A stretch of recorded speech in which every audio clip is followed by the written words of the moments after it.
கோட்பாடும் உடன்படிக்கை பாகம் 11. மே 1829 பென்சில்வேனியாவில் ஹர்மேனியாவில் தீர்க்கதரிசி ஜோசப் ஸ்மித் மூலமாக அவரது சகோதரர் ஹைராம் ஸ்மித்துக்கு கொடுக்கப்பட்ட வெளிப்படுத்தல் ஜோசப்பின் விண்ணப்பத்திற்கு வேண்டுகோளுக்கும் பதிலாக ஊரிம் மற்றும் தும்மீம் மூலமாக இந்த வெளிப்படுத்தல் பெறப்பட்டது. ஆரோனின் ஆசாரியத்துவம் மற்றும் மறுஸ்தாபிதம் செய்யப்பட்ட பின்பு அந்த வெளிப்படுத்தல் பெறப்பட்டது. ஜோசப் ஸ்மித்தின் வரலாறு தெரிவிக்கப்படுகிறது. 1-6 திராட்சை தோட்டத்தில் பயிரிடுபவர்கள் இரட்சிப்பை பெறுவார்கள். 7-14 ஞானத்தை நாடுங்கள், மனம் திரும்புவதற்காக கூக்குரலிடுங்கள், ஆவியிலே நம்பிக்கை வையுங்கள். 15-22 கட்டளைகளை கைக்கொள்ளுங்கள், கர்த்தரின் வார்த்தையை ஆராயுங்கள். 23-27 வெளிப்படுத்துதலின் ஆவியை தீர்க்கதரிசனத்தையும் மறுக்காதிருங்கள். 28-30 கிறிஸ்து ஏற்றுக்கொள்கிறவர்கள் தேவகுமாரர்களாயிருக்கிறார்கள். வசனம் 1. மனுபுத்திரர்களுக்கு ஒரு பெரிதும் அற்புதமான கிரிகைகள் செய்யும் காலம் வரப்போகிறது. 2 வசனம். நானே தேவன், எனது வார்த்தைகளை செவிகொடுங்கள், அவை ஜீவனும் வல்லமையும் உள்ள கணுக்களையும் ஊனும் பிரிக்கத்தக்க இருபுற கருக்குள்ள பட்டயத்தையும் விட கூர்மையானவை. ஆகவே எனது வார்த்தைகளை செவிகொடுங்கள். வசனம் 3. இதோ வயல் எப்பொழுதோ அறுப்புக்கு விளைத்திருக்கிறது. ஆகவே அறுவடைக்கு வாஞ்சியாயிருக்கிறவன் தனது முழு பலத்துடனே அரிவாளை நீட்டி தேவனுடைய ராஜ்யத்திலே தனது ஆத்துமாக்களுக்கான நித்திய இரட்சிப்புக்காக பொக்கிஷப்படுத்தி வைக்கும்படியாக பகலில் இருக்கும் வரை அறுவடை செய்ய கடவன். வசனம் 4. தனது அரிவாளை நீட்டி அறுவடை செய்கிற எவனும் தேவனாலே அழைக்கப்பட்டவன். 5. ஆகவே என்னிடம் நீ கேட்டால் நீ பெற்றுக்கொள்ளுவாய், நீ தட்டினால் அது உனக்கு திறக்கப்படும். வசனம் 6. இப்பொழுது நீ கேட்கிறதுனாலே இதை தனது கட்டளைகளை கைக்கொண்டு சியோனை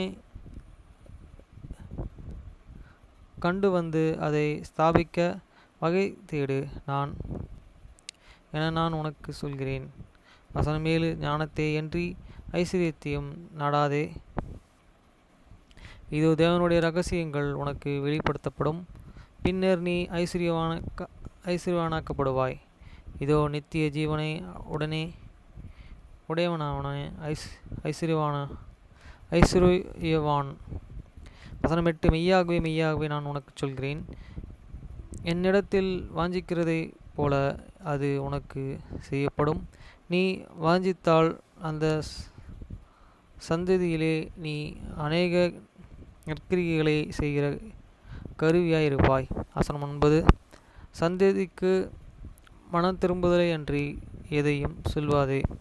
எனது கட்டளைகளை கைக்கொள், எனது கட்டளைகளின்படி எனது பணியை நடப்பிக்க உதவ செய், நீ ஆசீர்வதிக்கப்படுவாய். வசனம் 10. இதோ நீ ஒரு வார்த்தையை பற்றி இருக்கிறாய், அல்லது நீ உண்மையான மனதுடன் அது இயேசு கிறிஸ்துவின் வல்லமையினாலே நம்பிக்கை வைத்து உன்னிடம் பேசுகிற எனது வல்லமையிலே விசுவாசம் வைத்து என்னிடத்தில் வாஞ்சித்தால் நீ ஒரு வரம் பெறுவாய். வசனம் 11. ஏனெனில் இதோ பேசுவது நானே, இதோ நான் இருளிலே பிரகாசிக்கிற ஒளியை இருக்கிறேன், எனது வல்லமையினாலே இந்த வார்த்தைகள் உனக்கு நான் கொடுக்கிறேன்.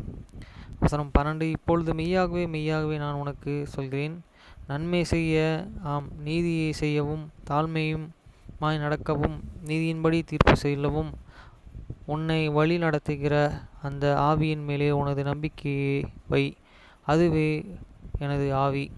வசனம் 13. மெய்யாகவே மெய்யாகவே நான் உனக்கு சொல்கிறேன், உன் மனதை தெளிவுபடுத்து, உனது ஆத்துமாவை சந்தோஷத்தினாலே நிரப்பு, எனது ஆவியை தன் நான் உனக்கு கொடுப்பேன்.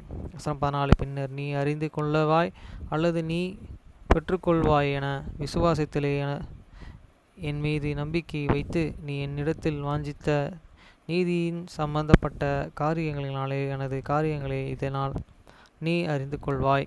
வசனம் 15. இதோ நீ அழைக்கப்படும் வரை பிரசங்கிக்க நீ அழைக்கப்பட்ட நீ நினைக்க தேவையில்லை என நான் உனக்கு கட்டளையிடுகிறேன். வசனம் 16. எனது கோட்பாட்டை பற்றிய நீ ஒரு நிச்சயத்தையும் அறிந்து கொள்ளும்படி எனது வார்த்தையை எனது கன்மலையும் எனது சபையின் மற்றும் எனது சுவிசேஷத்தின் நீ பெற்றுக்கொள்ளும் வரை இன்னும் கொஞ்சம் காலம் காத்திரு. வசனம் 17. பின்னர் இதோ எனது வாஞ்சியின்படியே உமது எனது விசுவாசத்தின்படியும் உமக்கு அது செய்யப்படும். வசனம் 18. எனது கட்டளைகளையே கைக்கொள், சமாதானமாயிரு, எனது ஆவியிடம் விண்ணப்பம் இடு. வசனம் 19. பேசப்பட்ட இந்த காரியங்களை தெளிவாக நீ உதவி செய்யும் பொருட்டு உன் முழு இருதயத்தோடும் உன்னை பற்றி கொண்டு இரு. எனது பணியான மொழிபெயர்ப்பில் அதை நிறைவேற்று வரை பெருமையாயிரு.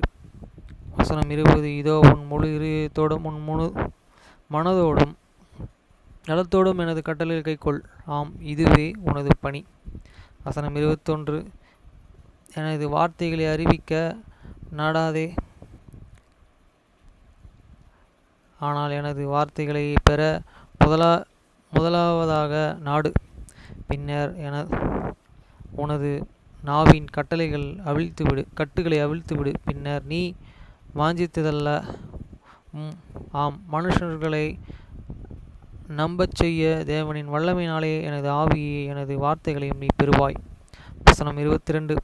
ஆனால் இப்பொழுது சமாதானமாயிரு, மனுப்புத்திரருக்குள்ளே போயிருக்கிற எனது வார்த்தைகளை ஆராய்ந்து பார், மற்றும் மனுப்புத்திரருக்குள்ளே வரப்போகிற எனது வார்த்தைகளையும் அல்லது எப்பொழுதும் மொழிபெயர்த்து கொண்டு இருப்பவற்றையே இந்த சந்ததியில் மனுப்புத்திரர்களுக்காக நான் அருளுகிற சகலத்தையும் நீ பெற்றுக்கொள்வாரை ஆராய்ந்து பார். பின்னர் சகல காரியங்களையும் தன்னுடனே கூட கொடுக்கப்படும். வசனம் 23. இதோ எனது மகன் ஹைராம், நீ தேவனுடைய ராஜ்யத்தையே தேடு, நீதியின்படி சகல காரியங்களுக்கும் கூட கொடுக்கப்படும். வசனம் 24. எனது சுவிசேஷமானது எனது கன்மலையா மேல் கட்டு. 25. வெளிப்படுத்துதலின் ஆவியை நீ தீர்க்க தரிசன ஆவியையும் மறுக்காதே, ஏனெனில் இந்த காரியங்களை மறுக்கிறவர்களுக்கு ஐயோ. வசனம் 26. ஆகவே என் ஞானத்தின்படி நீ போகிற காலம் வரும் வரை எனது இருதயத்திலே பொக்கிஷப்படுத்து. வசனம் 27. இதோ நல்ல வாஞ்சையுடைய அறுவடைக்கு தங்கள் அறிவாளை நீட்டுகிற அனைவருடனும் நான் பேசுகிறேன். வசனம் 28. இதோ தேவகுமாரனாகிய இயேசு கிறிஸ்துவின் நானே உலகத்திற்கு ஜீவனும் ஒளியுமாய் இருக்கிறேன். வசனம் 29. என் சொந்தமானவர்களிடத்திலே வந்த நான், எனக்கு சொந்தமானவர்களோ என்னை ஏற்றுக்கொள்ளவில்லை. வசனம் 30. ஆனால் என்னுடைய நாமத்திலே நம்பிக்கை வைத்து என்னை ஏற்றுக்கொண்ட அனைவரும் தேவனுடைய குமாரர்களாகும்படி அவர்களுக்கு நான் அதிகாரத்தை கொடுப்பேன் என மெய்யாகவே நான் உங்களுக்கு சொல்கிறேன். ஆமேன்.